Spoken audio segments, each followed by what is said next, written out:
Könnt ihr ein bisschen leiser sprechen? Ich bin hier mitten in einer Aufzeichnung. Jetzt klingelt auch noch das Telefon. Herzlich willkommen auf Börn Televison und The Stanley Parable. The Stanley Parable Ultra Deluxe, die Version auf der PlayStation 5.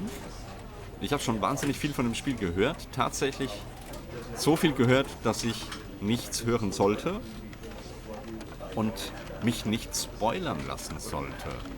Das habe ich auch nicht getan. Tatsächlich, war schwer, war richtig schwer. Daher freue ich mich jetzt wahnsinnig darauf, das Spiel zu beginnen. Und das sollte auch dementsprechend eine lange Aufnahme werden. Also das habe ich mir sagen lassen, dass ich es entweder streamen sollte am Stück oder eine lange Aufnahme. Jetzt möchte ich es nicht streamen, weil ich nicht währenddessen gespoilert werden möchte. Kann ja natürlich sein, dass es dann plötzlich im Live-Chat heißt, hey, mach mal dies, mach mal das, da gibt es das oder das zu entdecken und das passiert. Möchte ich nicht. Daher, wir starten unvoreingenommen in das Spiel. Und ich freue mich. Never the end is never, the end is never, the end is loading. Never. This is the story of a man named Stanley. Stanley worked for a company in a big building where he was employee number 427. Employee number 427's job was simple. He sat at his desk in room 427 and he pushed buttons on a keyboard. Orders came to him through a monitor on his desk, telling him what buttons to push, how long to push them, and in what order. This is what employee 427 did every day of every month of every year. And although others might have considered it soul-rending, Stanley relished every moment that the orders came in, as though he had been made exactly for this job. And Stanley was happy. And then one day, something very peculiar happened. Something that would forever change Stanley. Something he would never quite forget. He had been at his desk for nearly an hour when he realized that not one single order had arrived on the monitor for him to follow. No one had showed up to give him instructions, call a meeting, or even say hi. Never in all his years at the company had this happened, this complete isolation. Something was very clearly wrong. Shocked, frozen solid, Stanley found himself unable to move for the longest time. But as he came to his wits and regained his senses, he got up from his desk and stepped out of his office. Okay, bin ich jetzt schon dran? Offensichtlich. Okay. Bewegen, Kamera, alles klar. Gut. Okay, was kann ich noch? Okay, also Kreis geht gar nichts. Dreieck auch nicht. Viereck geht nicht. X geht. Interagieren. Drücke ich die Taste? Ich bin doch... Okay, da geht nichts. Das hört sich an, als würde eine Taste drücken. Ich kann nicht springen. Ich wollte nicht springen. Ich erhalte deine erste Trophäe. Okay. Alles klar. Also ich habe eine Trophäe bekommen und eine Trophäe dafür, dass ich eine Trophäe bekommen habe. Kann man da rein? Kann man da interagieren? Hallo? All of his co-workers were gone. What could it mean? Stanley decided to go to the meeting room. Perhaps he had simply missed a memo. Okay, also er sagt, ich soll in den Meetingraum. Wo ist der Meetingraum? Hallo?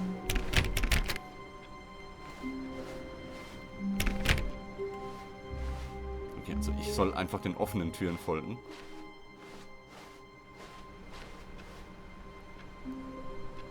Ist da hinten vielleicht der Meetingraum? Nee, das sieht nicht aus wie ein Meetingraum. Das sieht einfach nur unordentlich aus.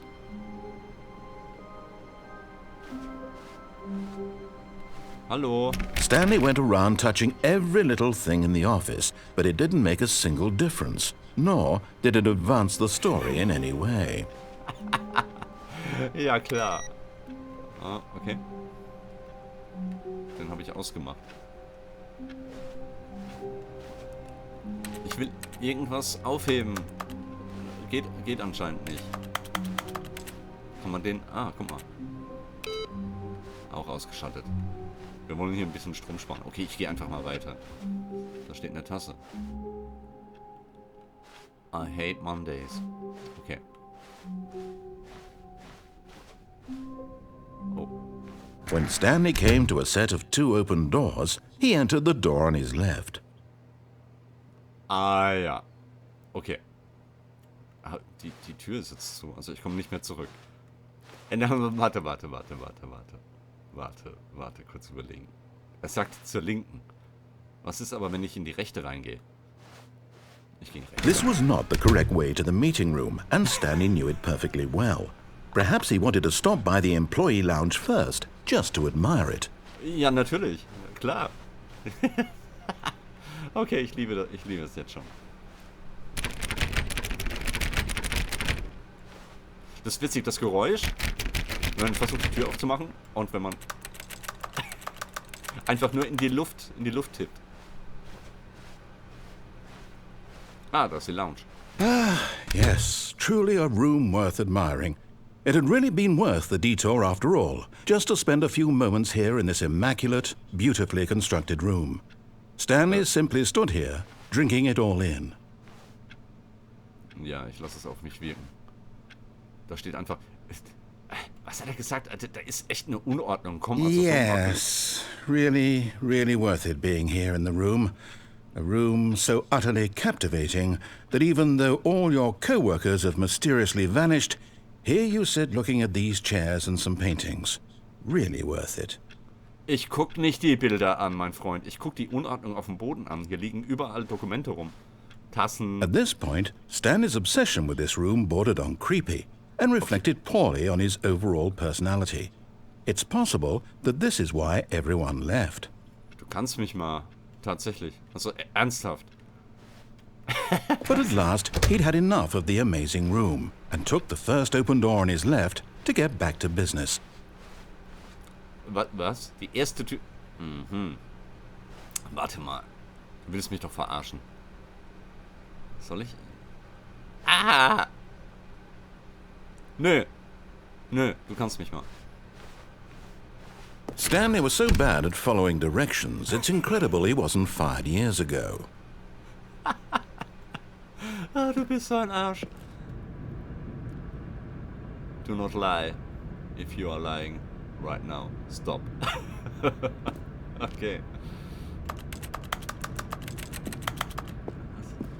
Kann ich da irgendwas... Da geht einfach nichts. Ich will den Kugelschreiber.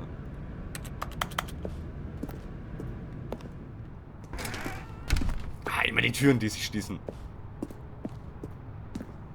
Sieh, wo eine Tür schließt, öffnet sich woanders eine. Do not jump from the cargo lift while it is in motion. Because that. Ja, okay. Look, Stanley, I think perhaps we've gotten off on the wrong foot here. I'm not your enemy, really, I'm not. I realize that investing your trust in someone else can be difficult, but the fact is that the story has been about nothing but you all this time. There's someone you've been neglecting, Stanley. Someone you've forgotten about. Please, stop trying to make every decision by yourself. Now, I'm not asking for me, I'm asking for her. Sie... Ach so. Ja, aber ich möchte hier meine This is it, Stanley. Your chance to redeem yourself, to put your work aside, to let her back into your life. She's been waiting. Wer? Sie?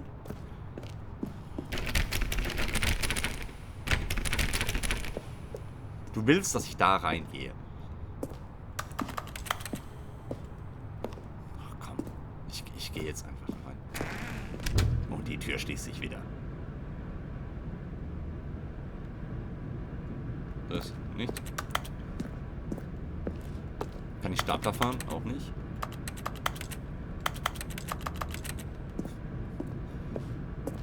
Ja, warte. Das ist ja... Das ist schwarz. Pechschwarz. Soll ich da rein? Okay. That's her, Stanley. You need to be the one to do this, to reach out to her. If you can truly place your faith in another, then pick up the phone. Ich will nicht machen, was du mir sagst. Ich will nicht da dran gehen. Ich will wieder raus. Ich will wieder raus. Ich will wieder raus. As Stanley picked up the phone, a white light engulfed him, filling him not Stecker just with gezogen. radiance, but with hope. Hope for a life reunited one... Wait. Oh, goodness. Stanley, did you just unplug the phone? No, Yeah. that wasn't supposed to be a choice. How did you do that? You actually chose incorrectly? I didn't even know that was possible. Let me double check. No, it's definitely here, clear as day. Stanley picks up the phone. He's taken to his apartment where he finds his wife, and the two pledge themselves to one another. Music comes in, fade to white, roll credits. Not picking up the phone is actually somehow an incorrect course of action. How is that even possible? None of these decisions were supposed to mean anything. I don't understand. How on earth are you making meaningful choices? What did you... Wait a second. Did I just see... No, that's not possible. I can't believe it. How had I not noticed it sooner? You're not Stanley. You're a real person. Jo. I can't believe I was so mistaken. This is why you've been able to make correct and incorrect choices. And to think I've been letting you run around in this game for so long. If you'd made any more wrong choices, you might have negated it entirely. It's as though you completely ignored even the most basic safety protocol for real-world decision-making. Or did you not grasp the severity of the situation? Well, I won't have that kind of risk on my watch. I'm going to stop the game for a moment so we can educate you properly on safe decision-making in the real world. Please observe this helpful instructional video. Choice. It's the best part of being a real person. But if used incorrectly, can also be the most dangerous. For example, in this scenario, a hypothetical real person named Rupert has a choice. He could invent a machine that eliminates food shortages across the world to make life better for all people. Or he could spend years of hard work forgetting how to read. Which choice would you make? Remember that unlike here, the real world makes sense, and at no time should you make a choice that does not conform to rational logic. If you find yourself speaking with a person who does not make sense, in all likelihood, that person is not real. Allow the person to finish their thought, then provide an excuse why you cannot continue talking. Turn to a partner and practice saying, "My goodness, is it 4:30? I'm supposed to be having a back, sack, and crack."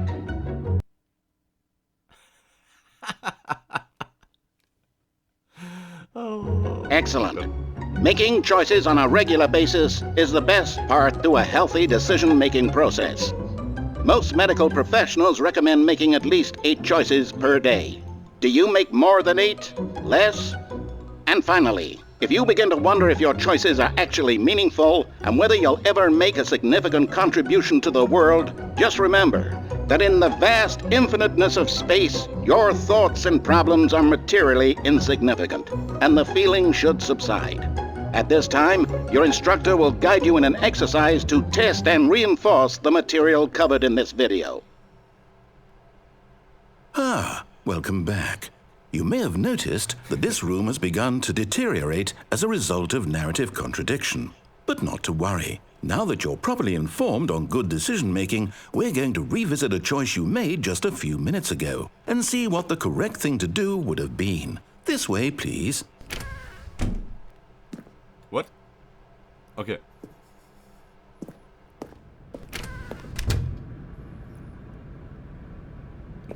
Alter. Alter. So, ich muss jetzt echt zurücklaufen. Now that we know your choices are meaningful, we can't have you jumping off the platform and dying. Imagine the main character dying senselessly halfway through the story. That story would make no sense at all. We just need to get you home as soon as possible before the narrative contradiction gets any worse. Unfortunately, it seems this place is not well equipped to deal with reality.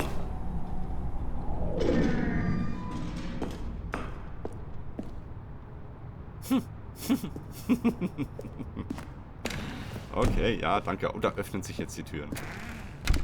und schließen sich wieder.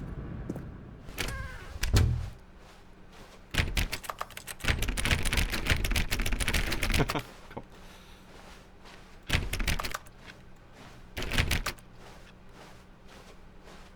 Ich bleibe jetzt in diesem Almost Wunder... there. You'll take the door on the left, back to the correct ending, the story will have resolution once again, and you'll be home free in the real world. Ich bleibe jetzt aber in diesem wunderschönen Raum stehen, um mir diese Bilder anzugucken. Guck. Hier, Erzähler. Ich tippe auf das Bild. Willst du nichts dazu sagen? Oder vielleicht doch nicht? Ah, das ist langweilig, wenn er nicht mitmacht. Muss ich zurück? Ich will hier drin bleiben.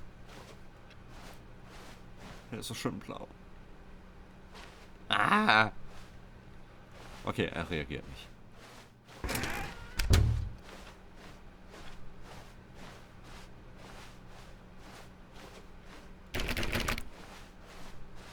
So, dann werden wir wieder. Now remember, all you need to do is behave exactly as Stanley would. That means choosing responsibly and always putting the story first. I'm quite sure you'll be up to the task. Just follow my lead and you'll be fine. All right. When Stanley came to a set of 2 open doors, he entered the door on his left.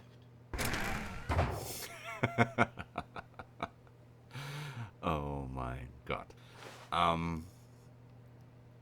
Ich würd jetzt sagen, ich gehe jetzt links rein. Nein, doch. Oder vielleicht nicht. Oder... Oh, so ein fucking Spiel. Ich gehe links rein.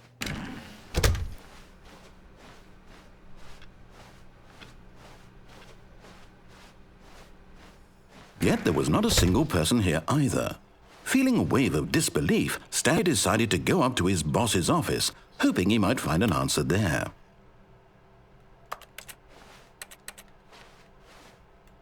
Was liegt da so rum? Diagramme. Hä? Hat der Drucker was gemacht? Oder war das einfach nur der Projektor? Everyone is angry. You must of all. Okay, ich gehe. Alter! Ah. Ich dachte schon.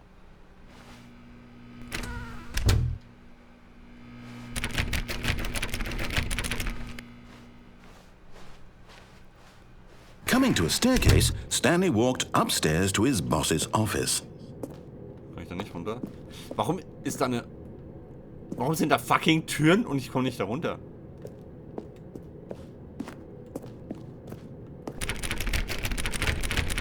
Ist das nicht die Etage vom Chef? Ah, nee, das ist er.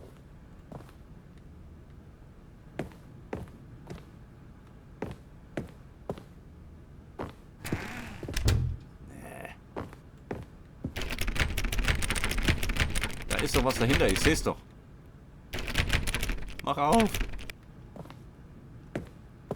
Was gibt's da?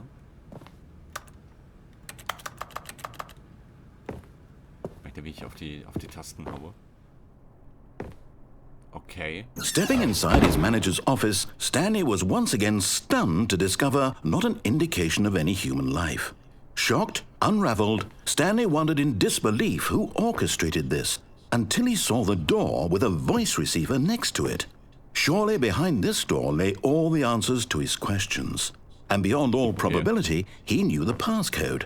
He had seen it on his boss's computer just last week. Nightshark 115. Was this the code to open the door? Would it still work? There was only one way to find out. Stanley had been trained never to speak up, but now he would draw from within himself the courage to face the unknown. He drew a sharp breath and then spoke the code.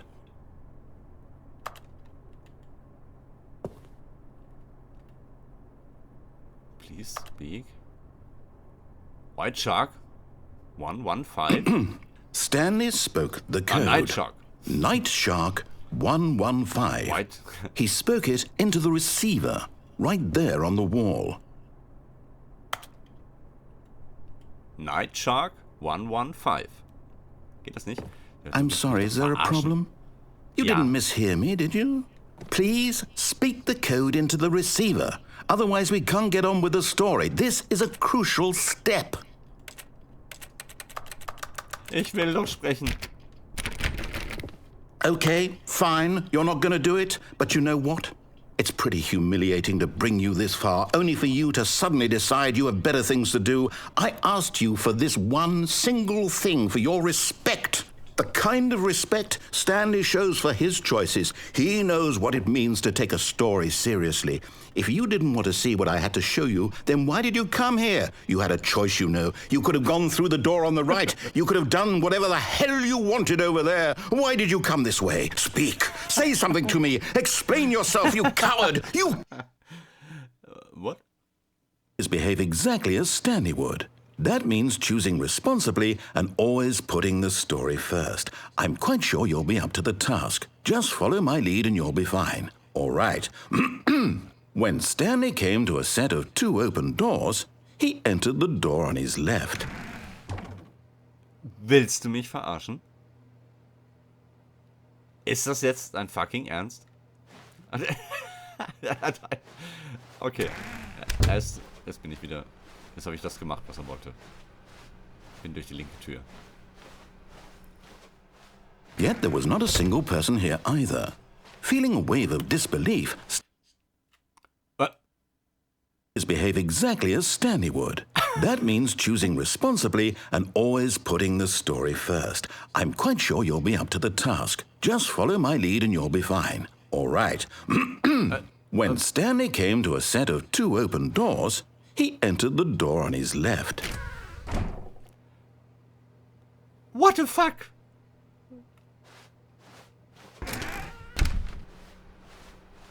Also, hat er... Ist er...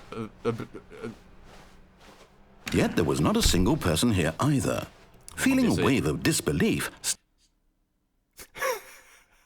behave exactly as Stanley would.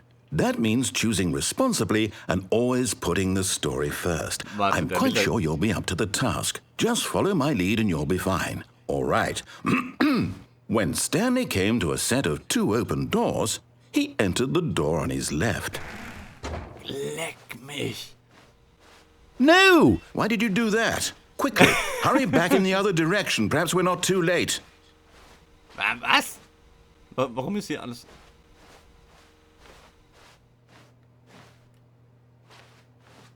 Nicht dein Ernst. Das ist nicht dein Ernst.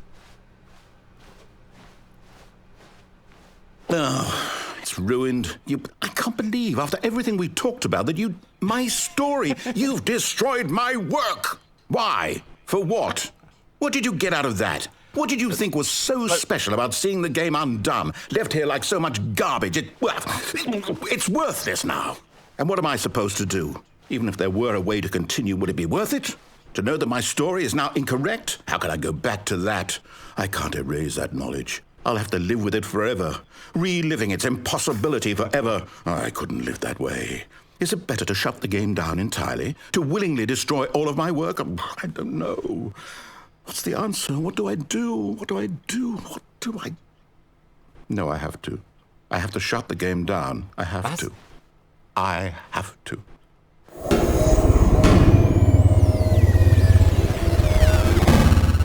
No. Why?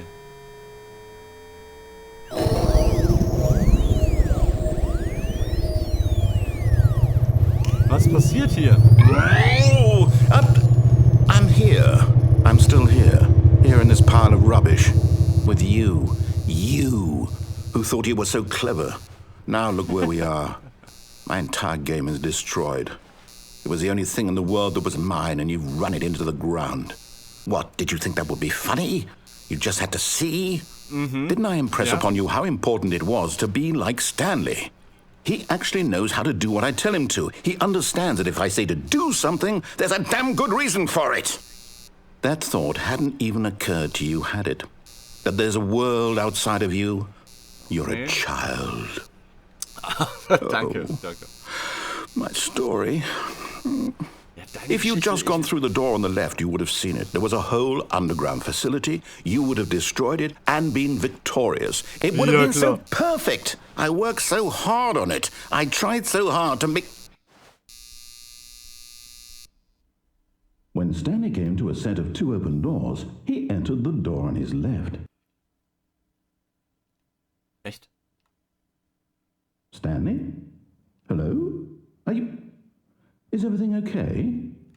Stanley, please. I need you to make a choice. I need you to walk through the door. Are you listening to me? Can you hear me? Is everything all right? Ja, klar, natürlich. Stanley, this is important. The story needs you. It needs you to make a decision. It cannot exist without you. Do you understand me?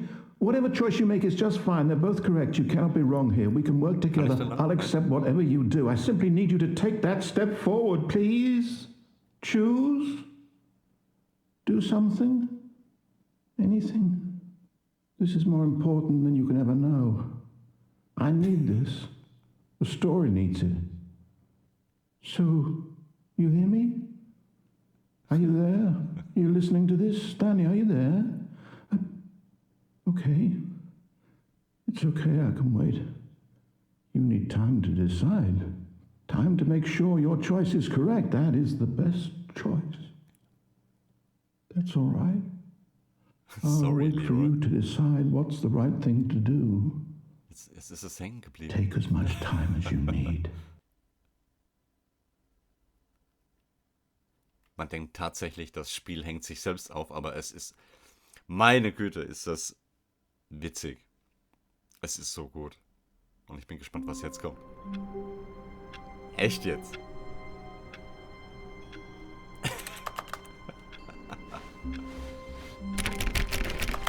All of his co-workers were gone.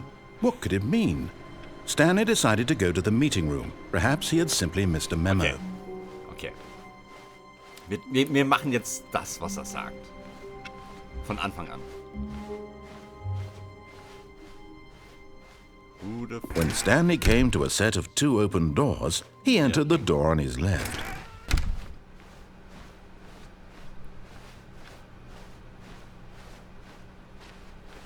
Yet there was not a single person here either. Feeling a wave of disbelief, Stanley decided to go up to his boss's office. Coming to a staircase, Stanley walked upstairs to his boss's office. Warte. Ihr wollt mich doch verarschen. Da ging doch vorhin... Da ging's vorhin nicht runter, oder? Ja, da war eine Brüstung. Mit 2 Türen. Ey. Ich gehe hoch.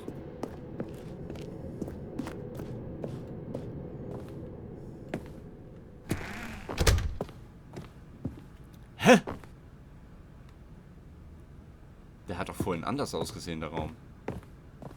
Stepping into his manager's office, Stanley was once again stunned to discover not an indication of any human life.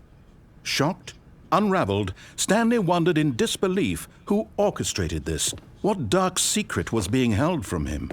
What he could not have known was that the keypad behind the boss's desk guarded the terrible truth that his boss had been keeping from him. And so the boss had assigned it an extra secret PIN number. 2845. But of course, Stanley couldn't possibly have known this. 2845. 2845. 2845. Stanley just sat around twiddling his thumbs. Trying to input anything on the device was useless, since he could never possibly know that the combination was 2845. Ja, meine Fresse. 45. 284. Yeah. Yet incredibly, by simply pushing random buttons on the keypad, Stanley happened to input the correct code by sheer luck. Amazing. He stepped into the newly opened passageway. Oh. Okay. Was passiert hier?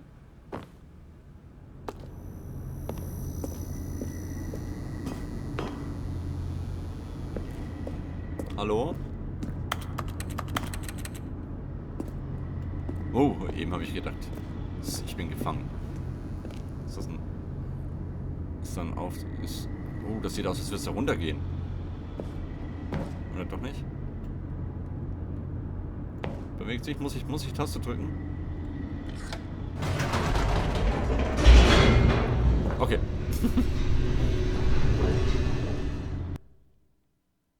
Oh, Ladebildschirm. Loading.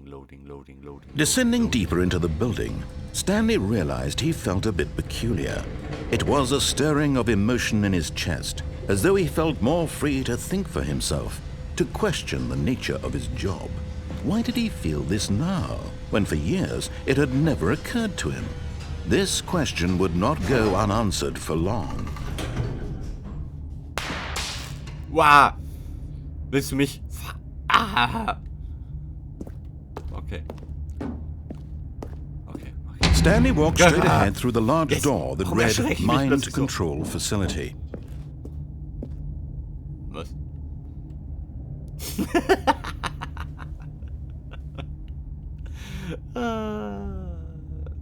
weiß nicht. Ich könnte ja auch da lang laufen. Escape.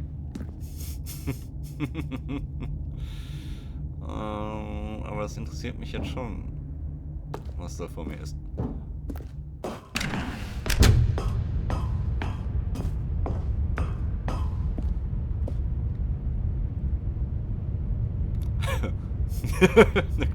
Ja, das wäre Licht, nehme ich mal an.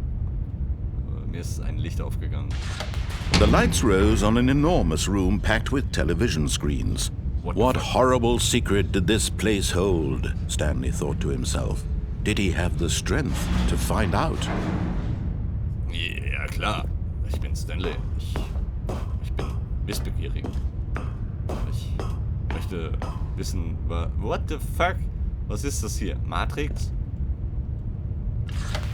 Now the monitors jumped to life, their true nature revealed. Each bore the number of an employee in the building, Stanley's co-workers. The lives of so many individuals reduced to images on a screen, and Stanley, one of them, eternally monitored in this place where freedom meant nothing. Da sind wir. 4, 2, 7. Ja, und da ist nichts zu sehen. Ja, da ist nirgends was zu sehen. Außer... Was soll der Scheiß?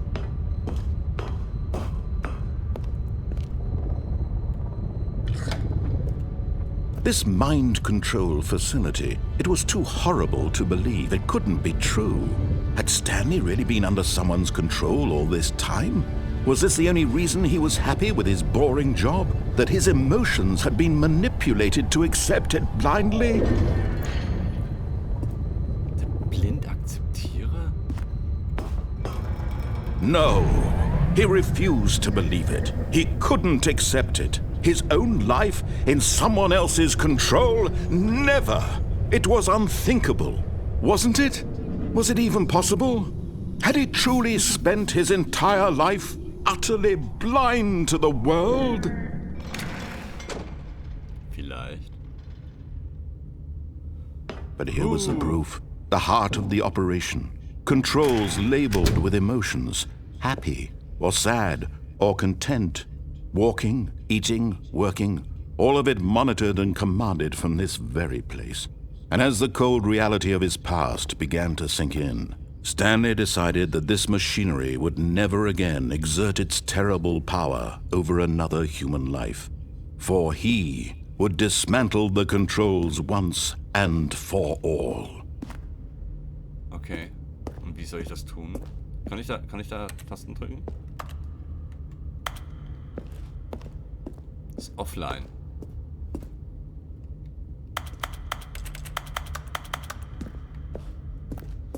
Wie soll ich die jetzt zerstören? Komme ich da hoch? Nee, das ist verschlossen. Soll ich da unten rein? Nee, warte, kann ich da runter? Geht da Türen auf? Soll ich da runtergehen? Okay, nee, anscheinend nicht. Das... ist nichts, was mich umbringt. Also ich mache ja im Moment im Grunde genau das, was er sagt. Genau das, was er sagt. Ob das so geil ist? Mind Control, awaiting input. Okay.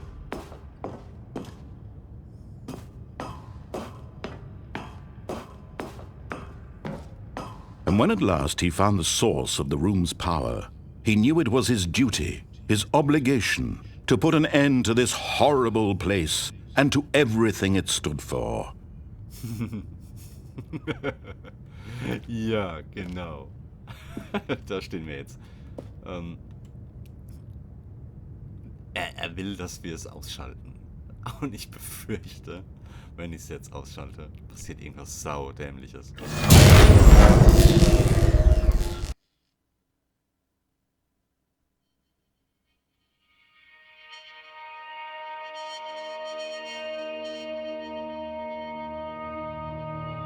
Blackness and a rising chill of uncertainty.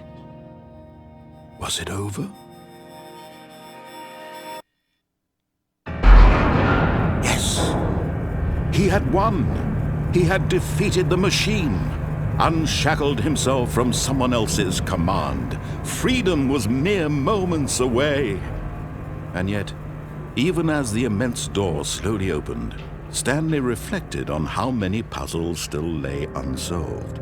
Where had his co-workers gone? How had he been freed from the machine's grasp? What other mysteries did this strange building hold? But as sunlight streamed into the chamber, he realized none of this mattered to him, for it was not knowledge or even power that he had been seeking, but happiness.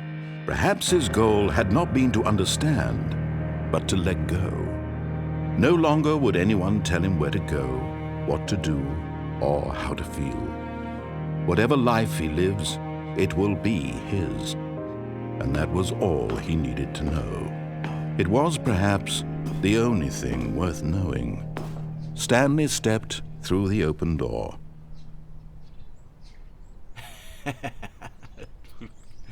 Du kannst mich kreuzweise. Das ist so. Also im Grunde wurden wir ja beeinflusst vom Erzähler, da rauszugehen. Sollen wir das tun? Stanley felt the cool breeze upon his skin, the feeling of liberation, the immense possibility of the new path before him. This was exactly the way, right now, that things were meant to happen. And Stanley was happy. Sind wir das? Sind wir happy? Beende das Spiel!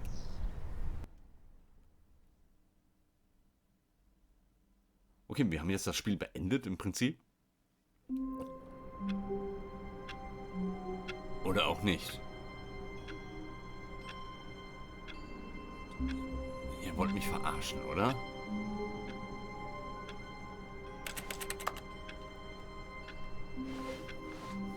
Echt jetzt? All of his co-workers were gone. What could it mean? Oh, please. Are you really just doing this for the trophy? Click a door 5 times? Is that all you think a trophy is worth? No. I can't just give these merits away for such little effort. A measly 5 clicks? Was? Now, suppose you were to click the door 20 times. I would say that's the kind of effort that warrants recognition. Echt jetzt? 20 Mal? I have to say, I'm still not feeling the satisfaction of witnessing true effort for a noble cause. Perhaps 50 clicks will do it. Yes, almost certainly 50 clicks. Echt? Okay, komm, das versuchen wir. No, I'm still not feeling it. I want this trophy to have meant something. Es gibt It eine has to be a Trophäe true dafür. reward for valiant effort. I want to see some hustle, Stanley. I want to see commitment, a willingness to go all the way no matter the cost. Warte mal. Why don't you go put 20 clicks into door number 417? Was, 417? Es gibt eine Trophäe tatsächlich. Echt? Für die Tür. 417. 417. Wir holen, die holen wir uns. Die Trophäe. Ist 417 hier? 25, 26, 24, 20, 18, 17. Oh, great. Now, go click a few times on door 437. 37, 437. Nee, warte. 437, wo war das? Ah, hier. Excellent. I think we're getting somewhere. Now, door 415. Let's give it 10 clicks or so. 415. What the fuck? Eins weiter. 415. Hier. Now, back to door number 437. Ja, und du bist doch echt... 437. Tun wir das wirklich? Tun wir das gerade wirklich? Let's see. How about you click on, well, I don't know, the copy machine? Du willst mich verarschen, oder? Das ist doch ein Test. Wo ist er? Da ist der Kopierer. All right, back to room 417. I'm really feeling it now. I think we're getting somewhere. Ich hoffe, das hört irgendwann auf. Okay, now go climb on employee 419's desk. Echt jetzt? Da kann ich doch gar nicht rauf. Waiting Input.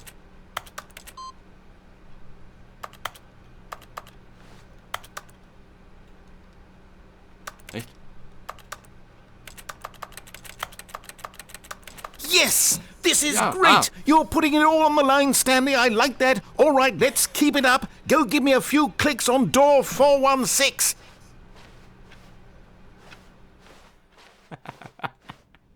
Oh Gott! Ich tu das. We've almost got it! Now the copy machine, do that one again! Echt? Nee, warte, da war ja da drüben. Oh Gott. Okay, nochmal eine Kopierer. Finish it off, Stanley! 5 clicks on door 430! Yes! We did it! Oh, wow. That felt amazing. Oh, you really earned it, Stanley. Nothing could hold you back. Yes, I'm very proud of how far we've come today. So ein Scheiß. Okay. Okay. Ja, das ist ja das Coole. Also, was manche für Trophäen machen, das ist unglaublich. Hat mich jetzt auch ein bisschen erinnert an, wie heißt das Spiel?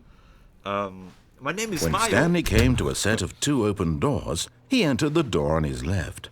Du kannst mich am Kreuz. This was not the correct way to the meeting Ich room, weiß. and Stanley knew it perfectly well. Ja, Perhaps he wanted to stop by the employee lounge first, just to admire it. Ja, aber die bewundern wir jetzt. Wow. Yes, Ja, this das ist aber auch nicht room. sehr toll. But eager to get back to business, Stanley took the first open door on his left. Nope. Ah, warte mal.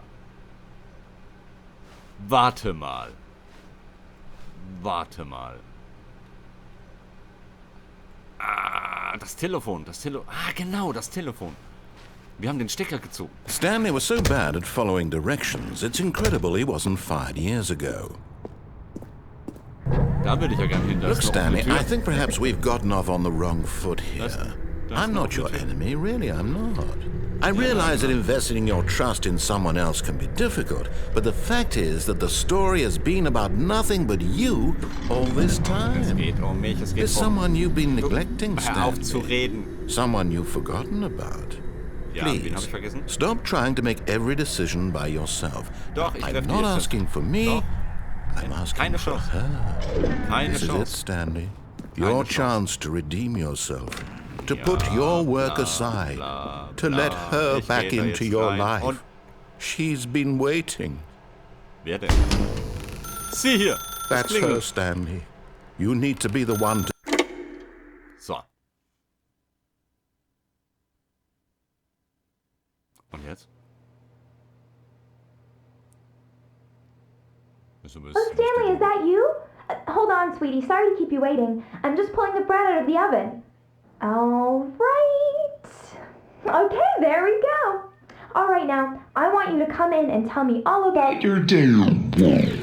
Oh, Alter. Gotcha! Oh, come on. Did you actually think you had a loving wife who'd want to commit their life to you? I'm trying to make a point here, Stanley. I'm trying to get you to see something. Come inside. Let me show you what's really going on here. Nee. Sorry, but you're in What? my story now. What the fuck? Okay. Oh mein Gott, das ist schon creepy. Also, sehr creepy, aber ich gehe rein. This is a very sad story about the death of a man named Stanley. Du Arsch. Guten Morgen, Mitarbeiter 427. Drücke Steuerkreuz nach unten auf deinem Controller. Kann ich irgendwas anderes drücken? Ah, guck mal. Ich kann mich bücken. Warum sagt mir das keiner? Okay, Steuerkreuz nach unten. Stanley is quite a boring fellow.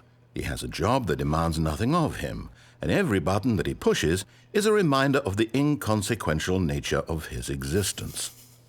Wie übel. Kreis an. Ich kann wieder alles drücken, geht aber nicht. Look at him there, pushing buttons, doing exactly what he's told to do. Now he's pushing a button. Now he's eating lunch. Now he's going home. Now he's coming back to work. One might even feel sorry for him, except that he's chosen this life.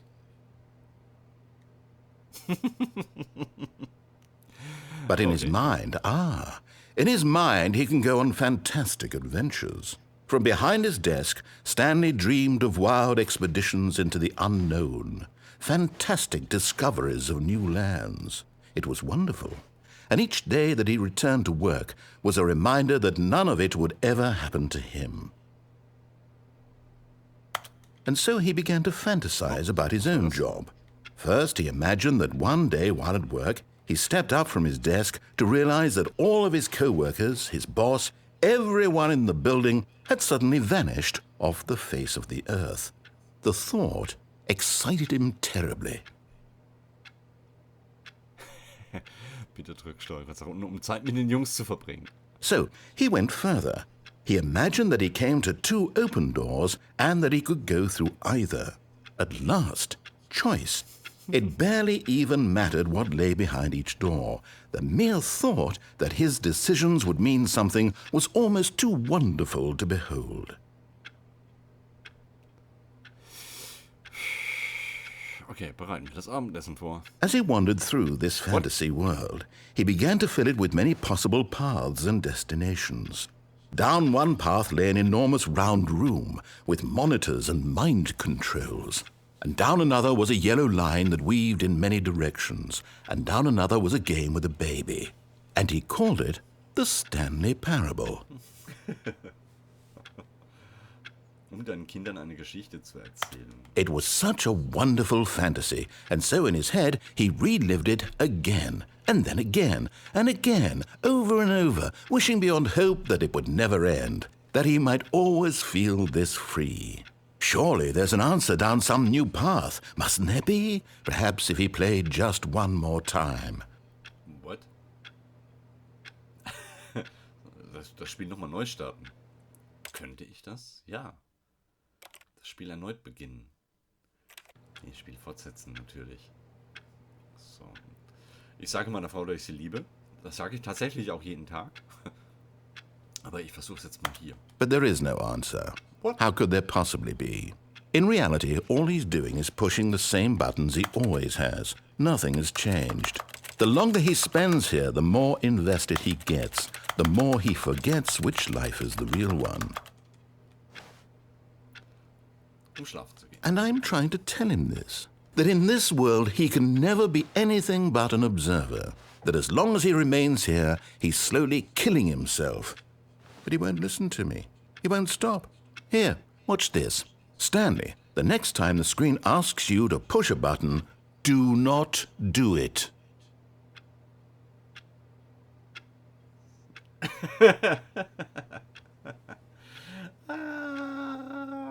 Du blöder Arsch. Soll ich jetzt... Nein. Mit der Monitor... Meint er jetzt meinen Monitor? Meint er den Monitor auf der Arbeit? Was meint er? Gilt da jetzt auch die Control Sticks? Das ist doch auch eine Taste. Wenn ich die jetzt bewege... Tick, tack, tick, tack. Es ist erschreckend. Es ist echt gruselig. Weil das Ticken mit der Zeitangabe dieser Aufnahme, die Sekunden, die da ablaufen, jetzt, also es läuft hier im Einklang. Es ist ein bisschen creepy. Ich soll nichts drücken, aber ich bin mir nicht sicher, ob ich jetzt doch drücken sollte. Weil ich muss morgens zur Arbeit erscheinen. Aber er meint, ich soll ja bitte nichts drücken. Und wie lange soll ich jetzt nichts drücken? Passiert denn überhaupt etwas, wenn ich nichts drücke? Das ist jetzt das Gruselige an der Geschichte. Wir könnten jetzt ewig hier sitzen und einfach warten. Das Spiel ist so unfassbar toll. Ich liebe es richtig. Aber es spielt mit einem. Also das ist das, was ich gelesen habe, dass es mit einem spielt. Und es ist sehr, sehr, sehr erdrückend, nicht zu wissen, was als nächstes passiert. Ich muss da drauf drücken. Ich habe gar keine andere Wahl. Es kann ja jetzt sein, dass erst in 10 Minuten was passiert. Ich könnte jetzt einen Kaffee trinken gehen. Was essen.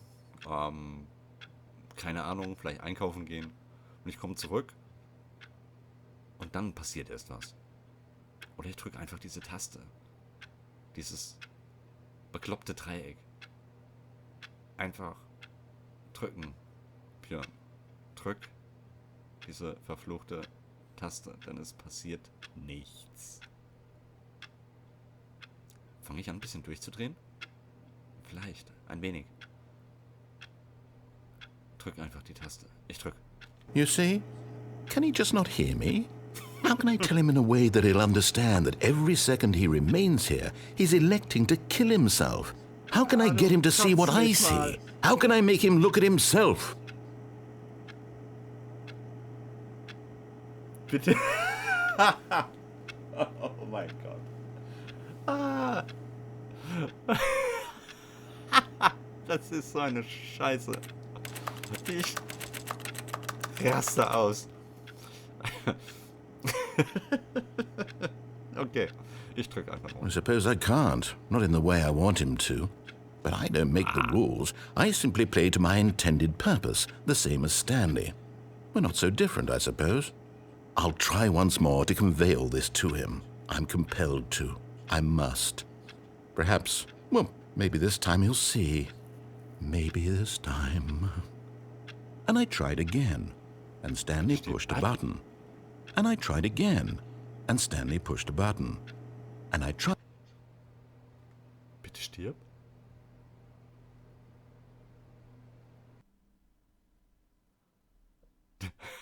Oh Gott.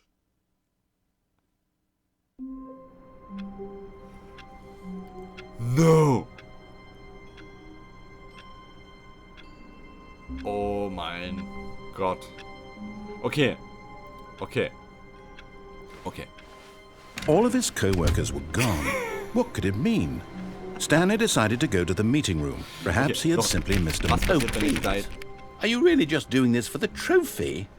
Click a door 5 times? Is that all you think a trophy is worth? No. I can't just give these merits away for such little effort. A measly 5 clicks? Now, suppose you were to click the door 20 times. I would say that's the kind of... When Stanley came to a set of 2 open doors, he entered the door on his left. Nein. This was not the correct way to the meeting room, and Stanley knew it perfectly well. Ja. Perhaps he wanted to stop by the employee lounge first, just to admire it. The lounge was sublime, a work of art. Toll. But eager to get back to business, Stanley took the first open door on his left. Jo. And so he detoured through the maintenance section walked straight ahead to the opposite door and got back on track. Yet there was not a single person here either. Feeling a wave of disbelief, Stanley decided to go up to his boss's office. Hoping he'd coming to a staircase, Stanley walked upstairs to his boss's office.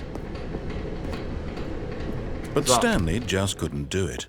He considered the possibility of facing his boss. Admitting he had left his post during work hours, he might be fired for that. And in such a competitive economy, why had he taken that risk? All because he believed everyone had vanished? His boss would think he was crazy. And then something occurred to Stanley. Maybe, he thought to himself, maybe I am crazy. All of my co-workers blinking mysteriously out of existence in a single moment for no reason at all. None of it made any logical sense. And as Stanley pondered this, he began to make other strange observations. For example, why couldn't he see his feet when he looked down? Why did doors close automatically behind him wherever he went? And for that matter, these rooms were starting to look pretty familiar. Were they simply repeating? No, Stanley said to himself, this is all too strange. This can't be real. And at last, he came to the conclusion that had been on the tip of his tongue. He just hadn't found the words for it. I'm dreaming, he yelled. This is all a dream. Oh, what a relief Stanley felt to have finally found an answer, an explanation. His co-workers weren't actually gone. He wasn't going to lose his job. He wasn't crazy after all. And he thought to himself, I suppose I'll wake up soon. I'll have to go back to my boring real-life job pushing buttons. I may as well enjoy this while I'm still lucid. So, he imagined himself flying and began to gently float above the ground. Then he imagined himself soaring through space on a magical starfield, and it too appeared. It was so much fun, and Stanley marveled that he had still not woken up. How was he remaining so lucid? And then perhaps the strangest question of them all entered Stanley's head. One he was amazed he hadn't asked himself sooner. Why is there a voice in my head dictating everything that I'm doing and thinking? Now the voice was describing itself being considered by Stanley, who found it particularly strange. I'm dreaming about a voice describing me, thinking about how it's describing my thoughts, he thought. And while he thought it all very odd and wondered if this voice spoke to all people in their dreams, the truth was that, of course, this was not a dream. How could it be? Was Stanley simply deceiving himself? Believing that if he's asleep, he doesn't have to take responsibility for himself? Stanley is as awake right now as he's ever been in his life. Now, hearing the voice speak these words was quite a shock to Stanley. After all, he knew for certain, beyond a doubt, that this was in fact a dream. Did the voice not see him float and make the magical stars just a moment ago? How else would the voice explain all that? This voice was a part of himself too. Surely, if he could just... He would prove it. He would prove that he was in control, that this was a dream. So he closed his eyes gently, and he invited himself to wake up. He felt the cool weight of the blanket on his skin, the press of the mattress on his back, the fresh air of a world outside this one. Let me wake up, he thought to himself. I'm through with this dream. I wish it to be over.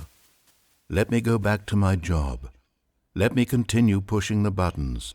Please, it's all I want. I want my apartment and my wife and my job. All I want is my life exactly the way it's always been. My life is normal. I am normal. Everything will be fine. I am okay. Und jetzt? Das wiederholt sich doch schnell. Stanley began screaming. Please, someone, wake me up. My name is Stanley. I have a boss. I have an office. I am real. Please, just someone tell me I am real. I must be real. I must be. Can anyone hear my voice? Who am I? Who am I? And everything went black.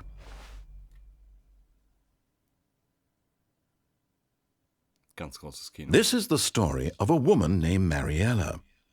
What? Mariella woke up on a day like any other. She arose, got dressed, gathered her belongings, and walked to her place of work. But on this particular day, her walk was interrupted by the body of a man who had stumbled through town talking and screaming to himself, and then collapsed dead on the sidewalk. And although she would soon turn to go call for an ambulance, for just a few brief moments she considered the strange man. He was obviously crazy, this much she knew. Everyone knows what crazy people look like. And in that moment, she thought to herself how lucky she was to be normal. I am sane. I am in control of my mind. I know what is real and what isn't. It was comforting to think this, and in a certain way, seeing this man made her feel better. But then she remembered the meeting she had scheduled for that day, the very important people whose impressions of her would affect her career, and by extension, the rest of her life. She had no time for this, so it was only a moment that she stood there, staring down at the body. And then she turned and ran.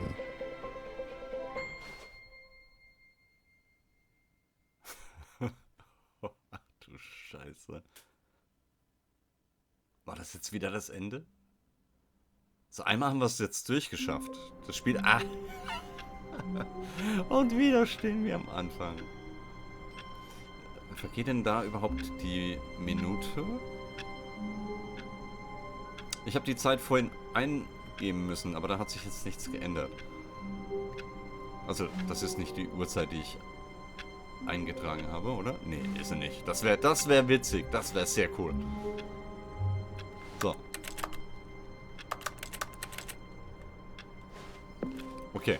A soft wind blew outside and perhaps rain started, and if it did, it stopped shortly after. Stanley hoped that he would one day see weather. Was? Hä? Wetter? Jetzt...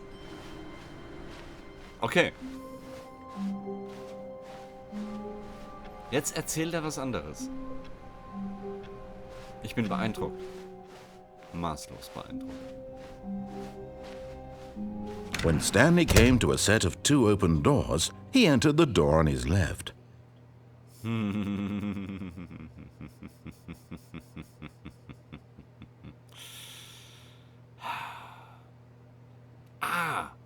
Ja, jetzt weiß ich. Ich habe gerade überlegen müssen, was ich jetzt noch nicht getan habe. Ich habe mich für einen Weg noch nicht entschieden gehabt. Und zwar Yet there was not a single person here either. Feeling a wave of disbelief, Stanley decided to go up to his boss's. Coming to a staircase, Stanley walked upstairs to his boss's office. Nee, da gehe ich nicht nochmal runter. Also ich laufe jetzt nicht 1000-mal im Kreis. Ah, das ist wieder das gleiche Büro mit den Tasten. Stepping into his manager's office, Stanley was once again stunned to discover not an indication of any human life. What could it mean? Stanley wondered aloud.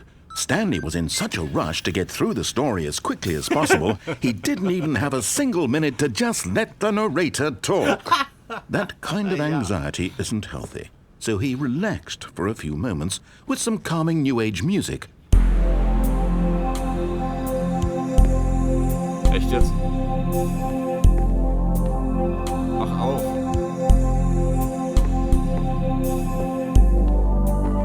Feeling soothed and rejuvenated, Stanley calmly walked forward into the opened passageway.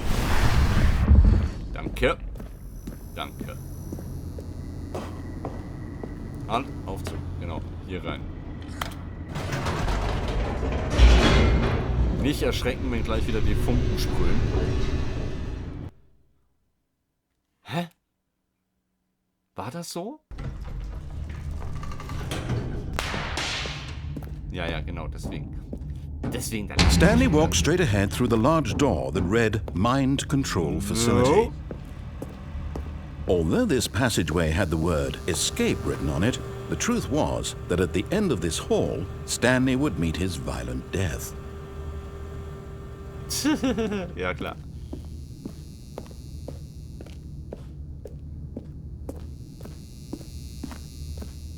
The door behind him was not shut. Stanley still had every opportunity to turn around and get back on track. At this point, Stanley was making a conscious, concerted effort to walk forward and willingly confront his death. Okay.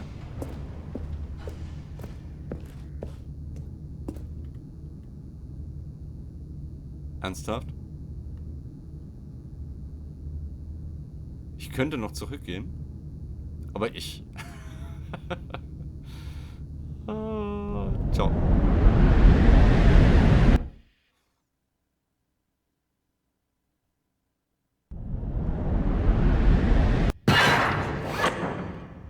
Haha. As the machine whirred into motion and Stanley was inched closer and closer to his demise, he reflected that his life had been of no consequence whatsoever. Stanley can't see the bigger picture. He doesn't know the real story, trapped forever in his narrow vision of what this world is. Perhaps his death was of no great loss, like plucking the eyeballs from a blind man. And so he resigned and willingly accepted this violent end to his brief and shallow life. Farewell, Stanley.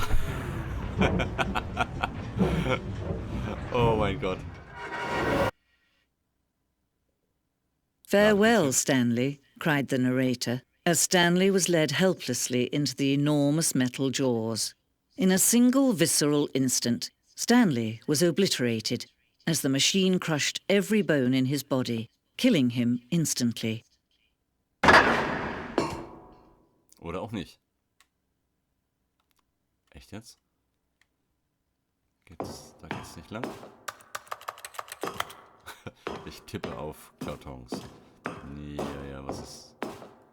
The Stanley Parable? And yet it would be just a few minutes before Stanley would restart the game, back in his office, as alive as ever. What exactly did the narrator think he was going to accomplish?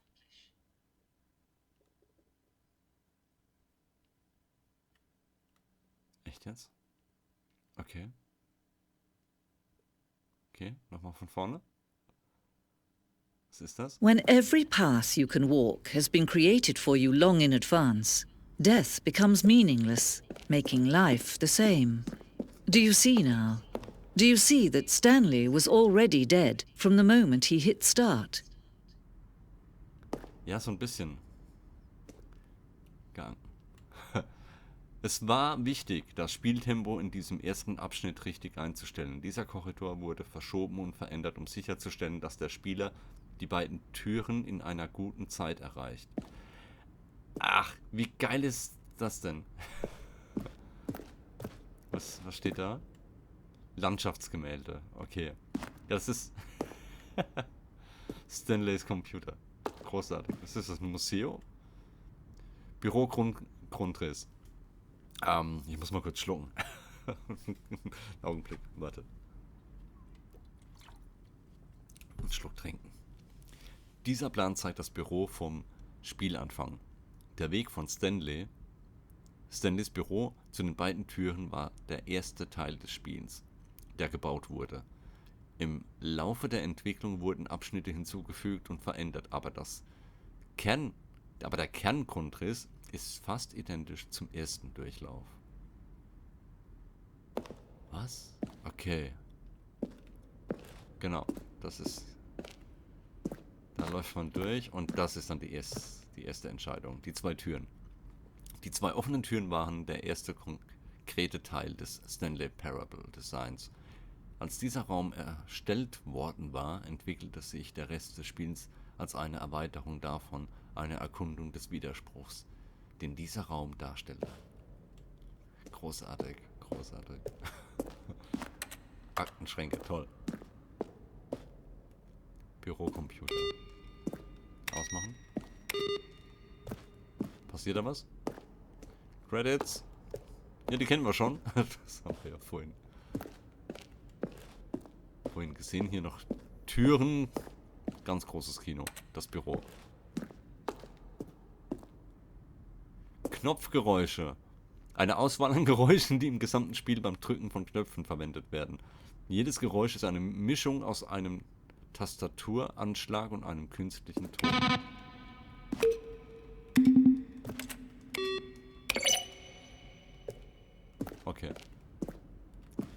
verstanden. Haben wir alles? Warte mal. Das sind zwei Räume? Was ist da?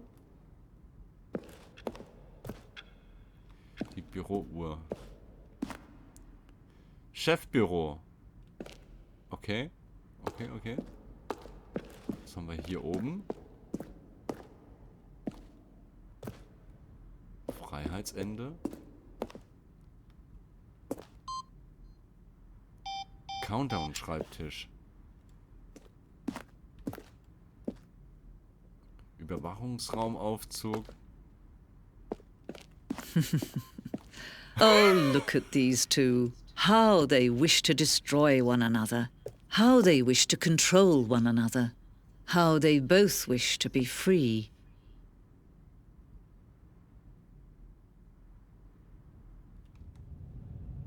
Can you see? Can you see how much they need one another? No, Oh my perhaps God. not. Sometimes these things cannot be seen.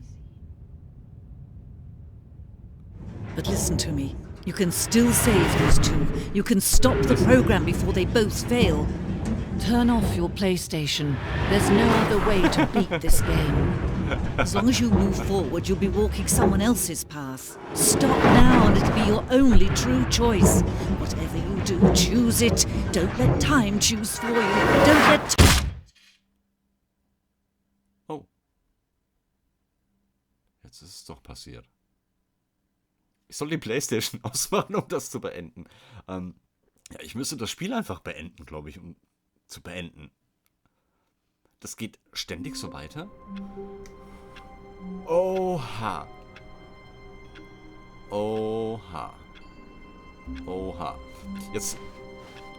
All of his co-workers were gone. What could it mean? Stanley decided to go to the meeting room. Perhaps he had simply missed a memo. Echt jetzt? New Content? Ist ja... Echt jetzt? Oh, new content? What does that mean? Ja. New content. Ja, das ist eine gute Frage. Sagst du es mir? Neuer Content? Och, ich hasse das. Kommt da jetzt wieder irgendwas, was mich... Nein, ich wollte Dollar. Neuer Content. Hallo. Was ist das denn? Hello, and thank you for playing The Stanley Parable Ultra Deluxe. As you may know, The Stanley Parable was a video game released in 2013 on home computers. After receiving critical and commercial success, it was expanded upon in 2022 with The Stanley Parable Ultra Deluxe, a reimagining of the game for consoles and home computers. The Stanley Parable Ultra Deluxe features exciting new content that broadens and expands the world of the Stanley Parable, delighting audiences the world over. Please, step inside and see what thrilling new adventures await in The Stanley Parable Ultra Deluxe. Oh, well, this sounds delightful. I'm very excited to see the thrilling new Ultra Deluxe content. Echt jetzt? Okay. Ja. Okay, so far it's an elevator. Nothing special yet, but I'm sure it's just the beginning of a mesmerizing adventure. Das ganze Spiel ist ein krasses Abenteuer. Passiert da nichts? Is it broken? What's going on here? Should we be moving somewhere or... Oh, there we go. All right, finally, at long last, it's on to the new content. I've never been more ready. Let's do it. Ich war auch noch nicht so bereit wie jetzt. Spannung steigt. Was passiert? I have to cool, say, oder? initial impressions of Stanley Parable Ultra Deluxe, mostly tedious. It's as if Oh, okay. Let's see the content. Give me the content, Stanley.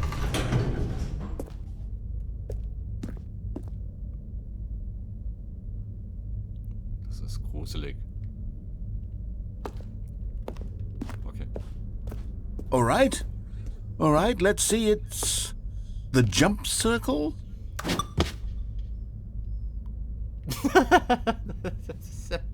Ich dachte, man kann nicht springen.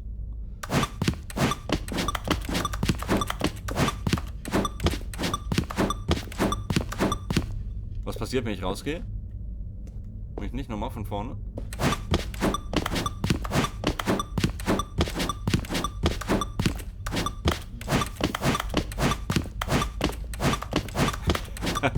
Ich könnte doch auch einfach weitergehen. Is that it? Surely that's not all the new content. There has to be something else, right? Ich will aber wissen, was es da gibt.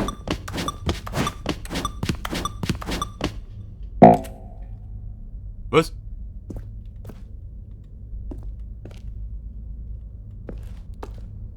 Ernsthaft. Es ist... Ja klar, genau. Mach den ganzen Scheiß mit und am Ende wird man sich über dich lustig machen. Okay.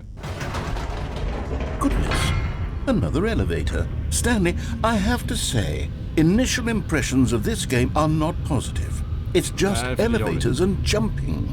Is this what passes for exciting new content? If this is new content, then I could just read you the whole dictionary. There's 20 hours of new content right there. Hell, I could count to 30 trillion. You could put that on the box. The Stanley Parable Ultra Deluxe, now with over 1,000 hours of new content. And oh wait, there's more.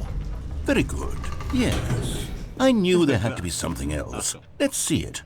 I'm ready for whatever it is. Neuer Bürokomplex. Oder? That's it? Oh, you've got to be kidding me. You see, Stanley? This is what happens when greedy video game developers with no respect for their fan base rush a cheap expansion to market for no reason other than to make an easy dollar. And don't get me started on the level of craftsmanship that's gone into it. In fact, I'm looking right now at the game's trophies, and it's hard to believe one of them actually says, "Test trophy, please ignore." What quality assurance department signed off on this? I'm infuriated and I'm offended, and I intend to find these people on Twitter and hold them personally accountable. It's my fault, Stanley. I built up too much anticipation around the new content, I'm afraid. It could never have lived up to such expectations.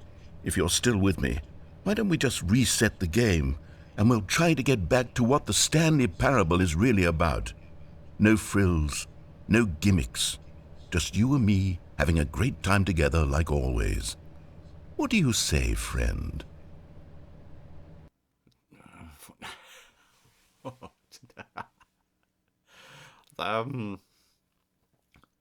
Wieder Büro.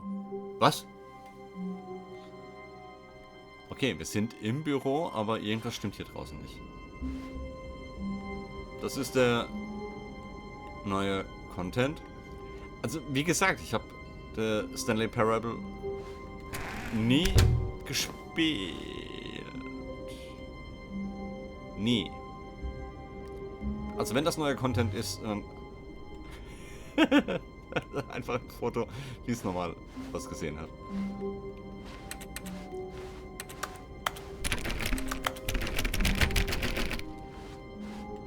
Okay. Psst! Stanley! Come over here! In the vent! I want to show you something! No. Oh. You don't want to see the cool surprise I made for you? Well, fine. Nein, You're a dork anyway, so who cares? Nein, ja. Oh, neuer Content.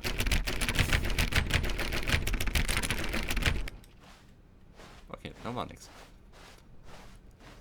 When Stanley came to a set of 2 open doors, he entered the door on his left. So, jetzt muss ich noch mal kurz überlegen.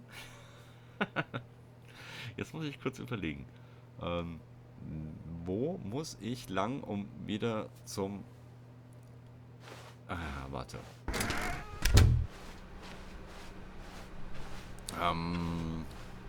Zum Escape. Yet there was not a single person here either. Feeling a wave of disbelief, Stanley decided to go up to his boss's office, hoping he might find an answer there. Coming to a staircase, Stanley walked upstairs to his boss's office. So. Okay, I think we all know the drill by now. Blah, blah, blah. Dark secrets, the keypad. Stanley pushes some buttons. Oh, hey, look, it's a new passageway. Quelle surprise.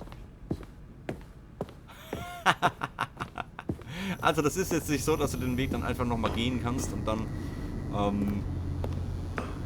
kommt das immer das Gleiche, sondern das Spiel weiß, dass du da schon mal lang gegangen bist.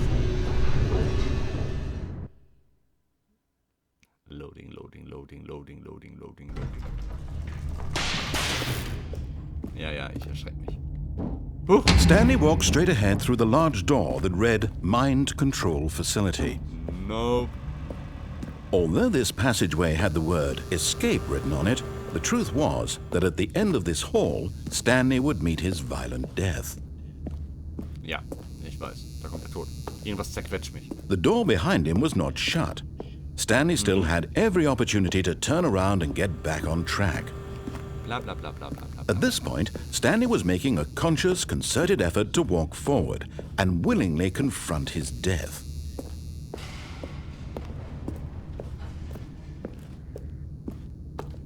Also wenn jetzt wieder was anderes passiert, würde ich es feiern. Ich feiere es richtig, wenn jetzt tatsächlich was komplett anderes passiert.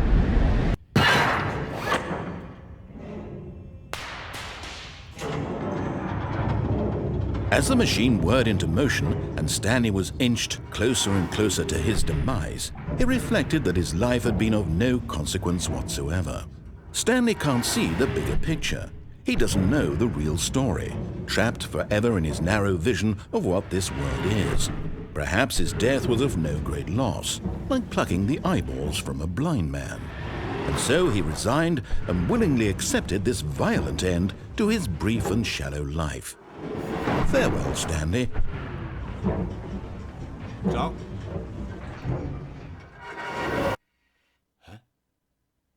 Farewell, Stanley, cried the narrator, as Stanley was led helplessly into the enormous metal jaws. In a single visceral instant, Stanley was obliterated as the machine crushed every bone in his body, killing him instantly.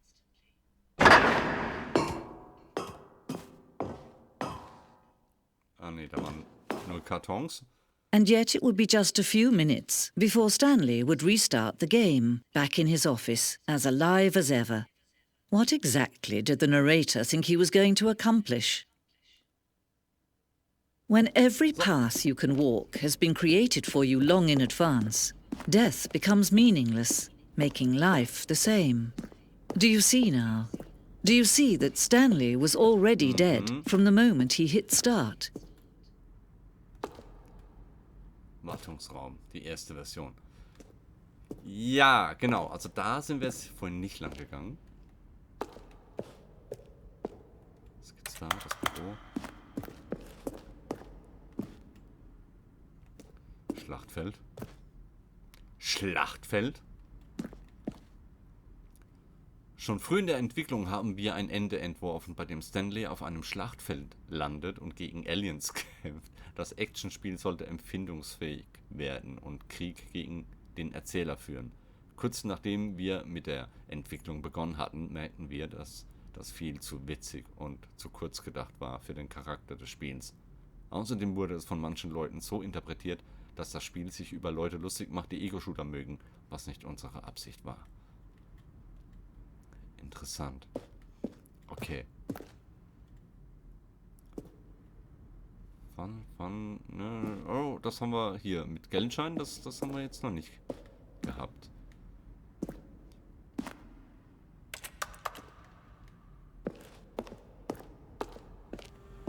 Was ist das? From areas. Subject A. Ne, Subject. A question. Okay.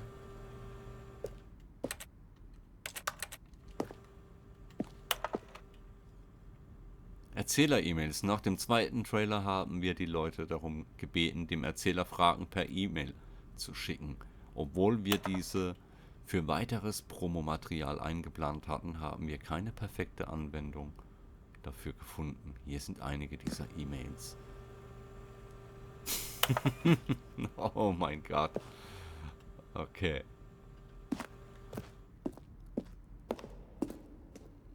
Was gibt's da hinten? Der Wohnungstimer. In einer früheren Version der Entscheidung, die zum Apartmentende geführt hat, hat ein Timer einem 15 Sekunden Zeit gegeben, um ans Telefon zu gehen. Wenn man nicht ans Telefon gegangen ist, hat das zu einem anderen Ende geführt. Interessant. Oh mein Gott, das ist alles so verwinkelt hier.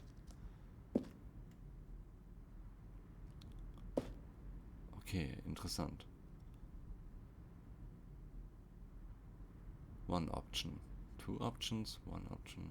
Went. Okay.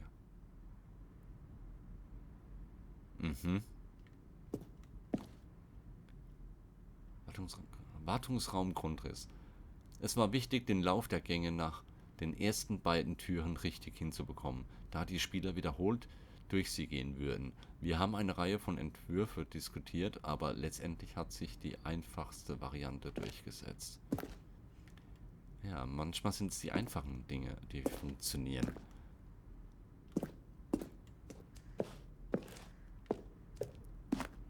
Und hier? Was ist das? Wo sind wir hier? Sending-Modell. Das Sending durchlief viele Anpassungen. Dieser Raum zeigt die 4. Version des Endes und wir dachten, es sei vollständig, beschlossen aber kurz vor der Veröffentlichung, es zu verwerfen und zu ändern. Das Sending. Dieser Screenshot zeigt eine erste Version des Endes, das als Sending bekannt ist und das letztendlich ausgeschnitten und mit einem anderen Teil des Spiels zusammengefügt wurde. Sending-Hebel. Diese Hebel waren ursprünglich ein Teil von Sending. Der Spieler sollte an einem Hebel ziehen und der Erzähler sollte beschreiben, an welcher Farbe er gezogen hatte. Geht das? Nope. Trailer. Das ist der Trailer. Wir haben im Laufe der Spielentwicklung 4 große Teaser-Trailer produziert, die alle etwas über den Geist des Spiels vermitteln sollten. Dies ist der erste, veröffentlicht im Mai 2012. Er zeigt eine Reihe von kaputten Räumen und die Stimme des Erzählers, der den Zuschauer mitteilt, dass er eine neue Version von The Stanley Parable repariert.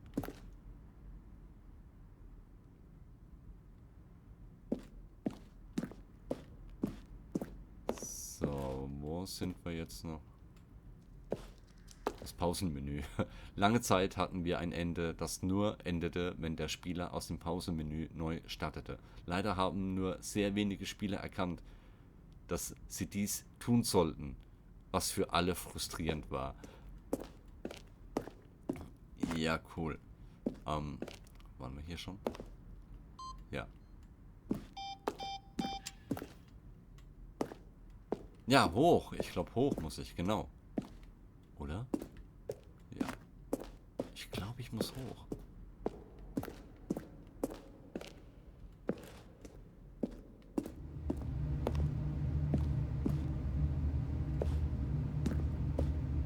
Ja, hier war ich noch nicht. Habe ich mich jetzt verlaufen? Mehr oder weniger.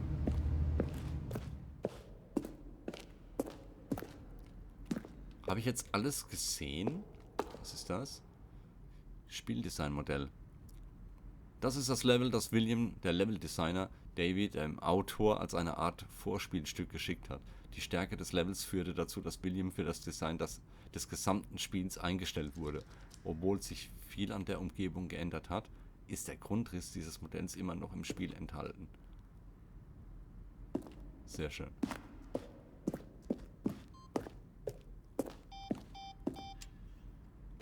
Ah. Oh, look Ja, at these two. How they wish to destroy one another. How they wish to control one another. How they both wish to be free. Can you see? Can you see how much they need one another? No, perhaps not. Sometimes these things cannot be seen. But listen to me. You can still save these two. You can stop the program before they both fail. Turn off your PlayStation. There's no other way to beat this game. As long as you move forward, you'll be walking someone else's path. Stop now and it'll be your only true choice. Whatever you do, choose it. Don't let time choose for you. Don't let...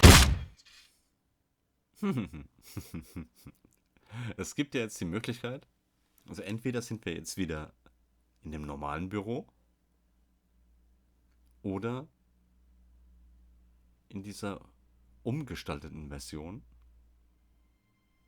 und zwar in der. Okay. Psst. Geh auf. Stanley, come over here. In the vent. I want to show you something.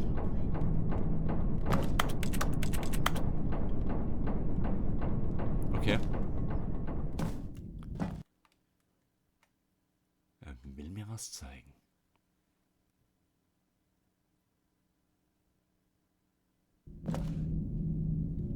Okay, you remember how cheap and unsatisfying the new Ultra Deluxe content turned out to be? Well, it got me thinking about the past and how much better the Stanley Parable used to be. So I made something special and tucked it away here where the game's developers won't find it. Just our little secret. Take a look. Was ist das jetzt?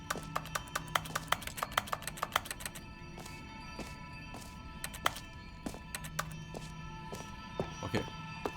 I call it the Memory Zone. It's where I've been storing all my favorite memories so I can relive the peak experiences of my life whenever I want. Experiences like the launch of the Stanley Parable on PC. Okay. The Memory Zone.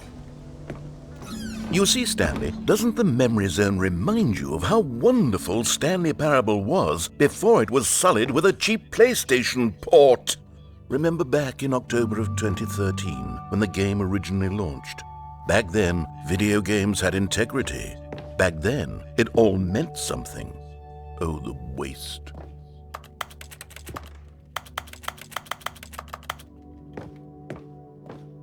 Ja, gute alte Zeit. 2013. Our first kiss, my first car. The release of the Stanley Parable in 2013.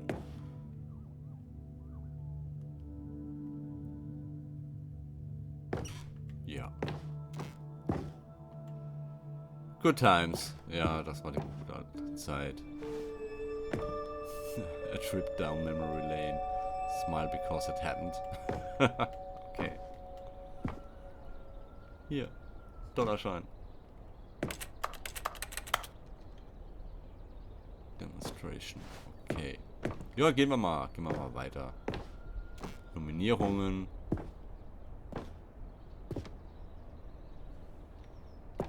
Okay. Ah, ja. And over here is where I keep reviews of the Stanley Parable. Like this stunning triumph of games journalism, 10 out of 10 from Destructoid.com. James Stephanie Sterling writes, and I quote, "Where so many games that aspire to be more than games end up less than any form of art, Stanley Parable strives and then succeeds to be every game ever created." Did you hear that, Stanley? Every game ever created. That's how grand and all-encompassing the original Stanley Parable was. It was literally every game ever created. It was Skyrim, it was Persona 3, it was all of them, and now it's nothing. It's no games at all. It isn't even the Stanley Parable anymore. It's just a husk now. A lifeless husk with an hour of new elevator content. Was?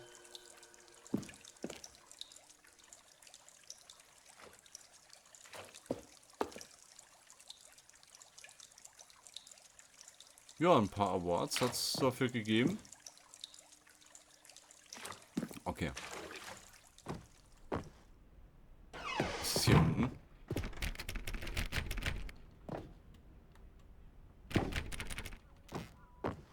Ist doch bewusst hier hingemacht worden, dass man hier runter geht, oder?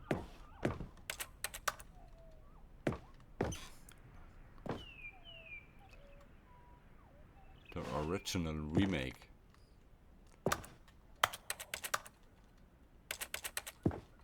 Kann ich da... Die Figuren sind toll.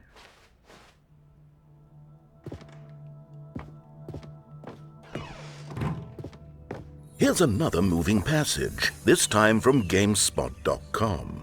The Stanley Parable is both a richly stimulating commentary on the nature of choice in games and one that offers some of the most enjoyable, surprising, and rewarding choices I've ever been confronted with in a game. 9 out of 10. Don't you get it, Stanley? The game was perfect. It didn't need anything else. It didn't need new content. All they had to do was transport it in pristine condition along to the PlayStation, boom, done. And they couldn't even do that. Couldn't resist the urge to go meddling with a beloved franchise. These were simpler times, Stanley. But I wouldn't give to go back, to have it all over again. Was? Warte, willst du mich jetzt echt zurücklaufen lassen?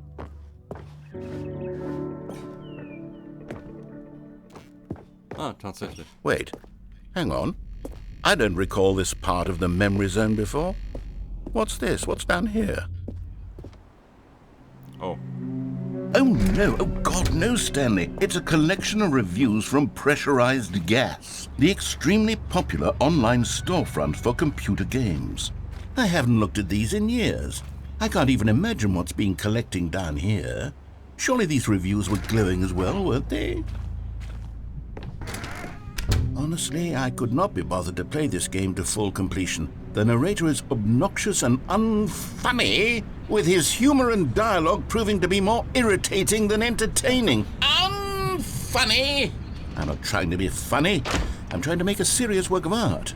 I suppose I could write up a handful of gags to insert into the Stanley Parable, but the game is already such a densely layered web of profound philosophical insights that I can't even imagine where I'd have the room to stick them. Sind das echte Kommentare? Wäre interessant zu wissen, müsste ich mal nachlesen. Auf alle Fälle sehr lustig, wenn sowas hier mit eingebaut werden würde. Ich glaube, ich muss da runter.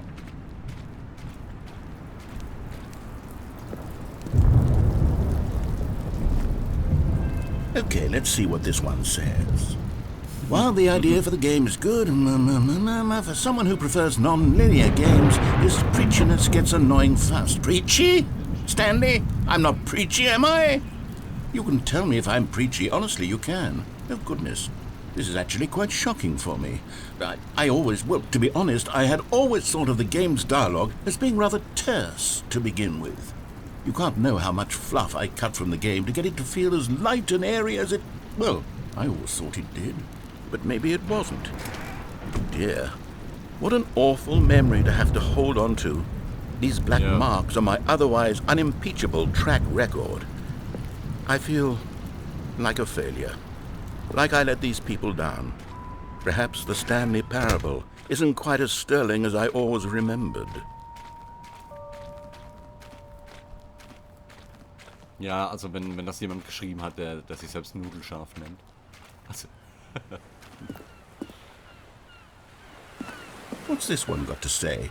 You constantly have to stop doing anything so the narrator can catch up with his long-winded explanations of what's happening. I wish there was a skip button. A skip button? Well, yes. Yes, I think we can do that. If I'm truly too preachy, then maybe letting you skip ahead for just a moment, surely it couldn't hurt. Not if it means we can strike these negative reviews from the record. Only positive reviews of the Stanley Parable. That's my motto today, and it's always been my motto. I'd do anything for the customer, Stanley. Yes, a skip button we shall have. Und der wäre... Oh, hier. And here it is. Go ahead and give it a shot. Oh, you're back, you see. You were only frozen in time for a few minutes, but it was plenty of time for me to deliver a long, rambling monologue full of Well, there, sport. You really did catch me rambling on a bit, didn't you? But that's the power of the button. the minute I start to go off on a thoughtless display of self-absorption. Okay, welcome back, Stanley. Now, I should say that the amount of time the button has been skipping through is becoming longer and longer. That last one was, well, I want to say maybe 30, 45 minutes? It's not unendurable by any means, but there's really only so much I can ramble on to myself about. I know, it's shocking, isn't it? But at any rate, I do suggest that we not press the button again. Stanley, please don't push the button again. It's been 12 hours. You've just been frozen there. I don't know why the skips are getting longer, but they're really, truly getting longer, and my God, there's no way out of the room. Stanley, the door is gone. It's completely gone. I've looked at it from every angle. I've checked every one of those walls 1,000 times, and there's no door, Stanley. There's no... Yeah. Oh, Stanley, you're back. You're back. Oh, my goodness. I have someone to talk to again. Stanley, I think it's been a week. Or 2 weeks. I've been sitting here all that time. Just sitting here. Not a single person to speak with. And you'd think that that's just how it's always been, right? Me talking and you saying nothing. Would you think that it's exactly the same as always? Doesn't that feel like what we've already been doing? Me just talking? But it isn't, Stanley. It isn't the same at all. It isn't even close. Because I know you can't hear me once you push that button. That's what I'm realizing now, Stanley. I'm realizing that I needed to know that someone was listening. Was ist stockfinster? Oh, hello. It's you. You're here again. Welcome. I have had time to think about you and about us and about everything we've been through. I've had so much time. I stopped keeping track after a year. Have you ever sat down in one place and not moved for one entire year? Let me describe it for you. To begin with, there is only regret. There is only the turning wheel of missed opportunities. I felt nothing at all but regret for the longest time, Stanley. Days, months. I lost it all in a blur of the deepest longing to undo the past. And when that feeling had begun to subside, what took its place is what I can only describe as the collapse of every moment I have ever experienced my entire life. All of them collapsed down into a single instant. Wir können ihn jetzt In einfach that weiterreden instant, lassen I could oder see wieder die myself Taste drücken. clearly, calmly, with a collected heart. Ich denke, It was der an Monolog impossibly ist rich für wellspring of both jede- delight and disgust jeden simultaneously. Zwischenraum, I was consumed by wo it. man drückt, I could do nothing but wallow in so it for what felt ausgefüllt, like an so lange eternity, ausgefüllt, for what dass man I das now know sich was far less. You see, entweder it was a komplett gibt oder nicht revelation geben for kann. me. It was unlike anything I had ever known. Und It deswegen was a drücke ich jetzt space einfach without consequence. nochmal.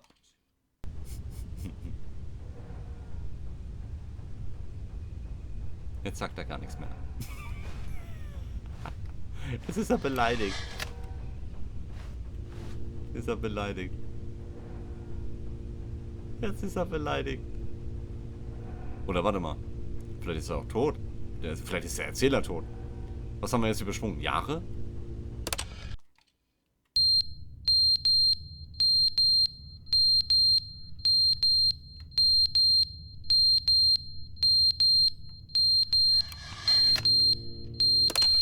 Nochmal. But they didn't understand the game was never meant to be funny. It was meant to have a point. It was meant to speak to the human condition. But where are the jokes? Where are the jokes? They bemoaned, they screamed, they gnashed their...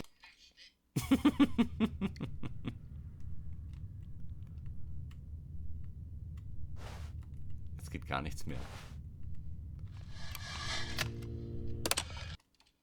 The end is never the end, is never the end, is never the end, is never the end, is never the end, is never the end, is never the end, is never the end, is never the end, is never the end, is never the end, is never the end, is never the end, is never the end, is never the end, is never the end, das ist so ein bisschen, das geben wir uns jetzt ein bisschen, oder? is never the end, is never the end, is never the end, is never the end, is never the end, is never the end, is never the end, is never the end, is never the end is...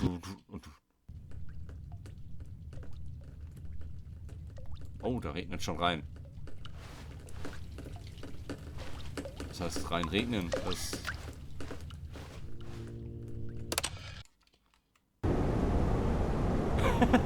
Raum einfach kaputt. Ja, die Rohre sind geplatzt, gebrochen. Kann man da irgendwo raus? Nö.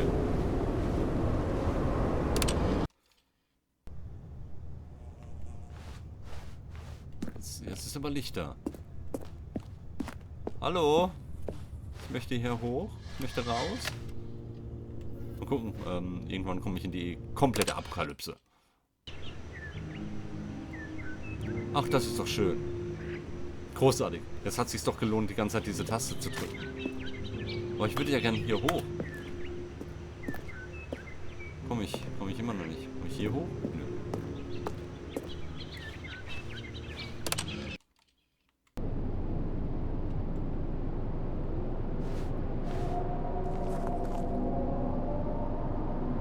Das hört sich nicht so cool an.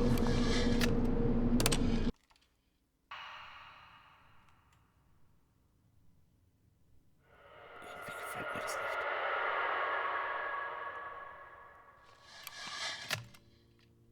Was ist das denn bitte?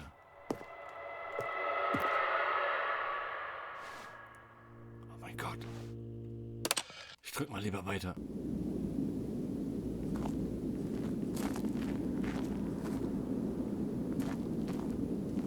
Oh! Sieh mal einer an.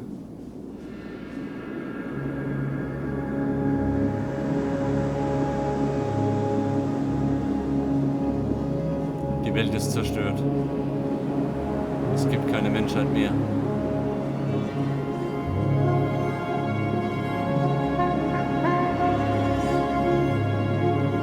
Wir laufen auf die Sonne zu. Es ist verdammt laut.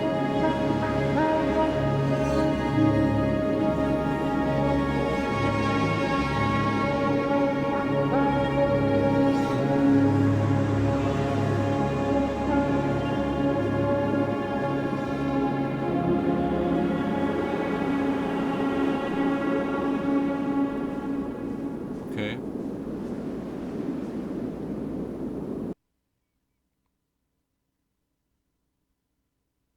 It's never the end, it's never the end, it's never the end, it's never the end.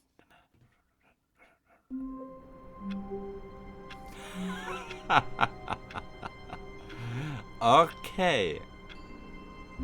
Interessant. Und ich würde jetzt auch mal behaupten, an der Stelle höre ich auf. Und ich frage mich, was ich noch nicht entdeckt habe. Und das versuche ich in einem weiteren Video festzustellen. Aber an der Stelle ist für mich jetzt erstmal Schluss und ich finde es fantastisch. Was für ein tolles Spiel. Hervorragend. Also mir fehlen quasi die Worte. Es ist eine never-ending Story. Du könntest ewig weiterspielen, vermutlich. Oder, ja, nicht ewig, aber es gibt immer wieder was zu entdecken, was man noch nicht entdeckt hat. Für mich ein grandioses Spiel. Und ich hoffe, euch ging es genauso. Ich würde mal sagen, wir sehen uns bald wieder auf Börn Television. Mit vielleicht Episode 4.2.7.2. Bis dahin. Ciao.